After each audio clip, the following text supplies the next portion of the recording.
Šta sve treba da znate o ponudama ronjenja na moru ili intro with Discovery?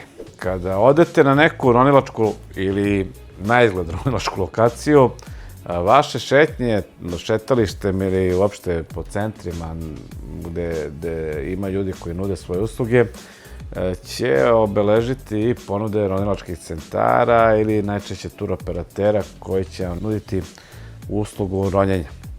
Tu se pominju najčešće dve stvari koje je poželjno da znate da razlikujete. Nudi vam se intro dive ili introductory dive ili vam se nudi usluga koja se zove Discover Scuba Diving ili Discovery Diving. Razlika između te dve usluge je u sledećem. Intro dive je zlatna koka ronilačkih centara. Ona je negde u prećutnom zabrani i negodovanju ronilačkih asocijacija. Zašto? Intro dive je nešto što ronilački centri organizuju na svoju ruku i predstavlja, tako reći, laku zaradu. Kako to izgleda? Vi dolazite, recimo, u ronilački centar gde vas dočekuje dive master ili instruktor koji vas u nekom što kraćem briefingu upoznaje sa onim šta vas čeka tokom tog zarona i o nekim osnovnim pravilima. Nakon toga vas opremaju i spuštaju u vodu najčešće sa obale ili kako u Egiptu to vole da urade, da stave grupu ljudi na brod, pa onda na putu do same destinacije da završe taj uvodni deo. Dakle, nakon toga nakon što vas opreme i daje vam osnovne smernice, vas spuštaju u vodu, najčešće ne duže od 20 minuta i ne dublje od 5 do 6 metara. Na tim zaronima često nude fotografisanje i često naplaćuju tu uslugu dodatno. Ta usluga obično i nije nešto specijalno skupa, ide u rasponu cena od 20-30 € po osobi, pa do nekih maksimalnih 100. Nakon takvog zarona vi ćete možda dobiti fotografije, dobit ćete neki prvi susret i prvo iskustvo s vodom i nećete dobiti nikakvu vrstu potvrde da ste bili na takvom zaronu, odnosno za neku dalje edukaciju koju želite nema vam nikakvog značaja. Šta je dobra strana? Pa jeftino je, brzo je i zaista može da bude jedno fantastično iskustvo. Loša strana je što nema kontrole asocijacija. Tako da tu nikada ne znate ko vas i sa kojim namerama čeka.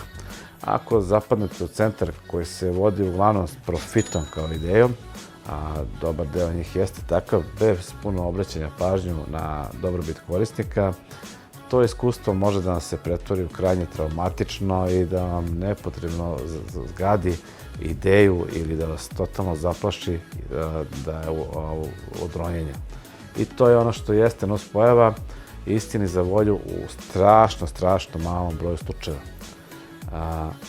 Međutim, ajde sada da vidimo ovu drugu stranu, šta je taj Discover Scuba Diving program. On je dosta ozbiljniji. Vas zavode u nekoj ronilačkoj asocijaciji, vi imate deo teorijske obuke i jednu sesiju u bazenu, odnosno on može biti samo sesija u bazenu i zaron u bazenu, a može biti kombinacija sesije u bazenu i zarona u otvorenoj vodi. Na bazenu ćete vi zapravo proći prvi čas ronilačke obuke, naučit ćete kako da očistite masku, regulator, kako da dišete pod vodom, kako da koristite pravilno prsluk sa kojim ronite. Tako da, kada završite taj čas, vi ste zapravo završili i deo ronilačke obuke, odnosno vi možete da smanjite fond časova u vašem nastavku edukacije. Nije loše zamišljeno, zato što to jeste neka vrsta mamca za buduće ronioce. Ono što jeste zamorno, što je to zaista preobilan materijal u jednom kratkom periodu vremena i ne mora uvek da prija tako. Istini za volju, ovde je procenat ljudi kojima presedne vode i to je zanemarljiv. Zaista, obično se radi o nekim ljudima koji imaju i druge probleme osim same vode. Sad, Kod Discover Scuba Divinga ima i jedna mala caka. Asocijacije eksplicitno zabranjuju korišćenje kamere vodičima ronjenja, odnosno dive masterima, instruktorima koji vode kandidate na taj Discovery Scuba Diving. Tako da on ne može da vas fotografiše tokom zarona. Za tu vrstu usluge mora da bude poseban ronilac fotograf. Tako da najčešće Discover Scuba Diving program ili nema prateće fotografije ili one poprilično koštaju.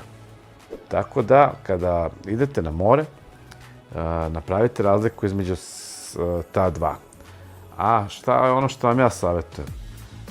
Prvi susret sa vodom vam je zaista najbolje da odradite u mestu u kojem živete, u jednom opuštenom ritmu i da bilo intro, bilo Discover Scuba Diving program prođete u nekim od lokalnih diving centara. Tako već na more odlazite kao džombe i možete da sebi priuštite i da se malo pravite pametne i imaćete neki pun doživljaj. Mnogo još bolje od svega toga je da ako se taj program svidi u nekom lokalnom ambijentu, da lokalno završite i samu obuku, tako da kad odete na moru budete sertifikovani ronilac. Eto, toliko.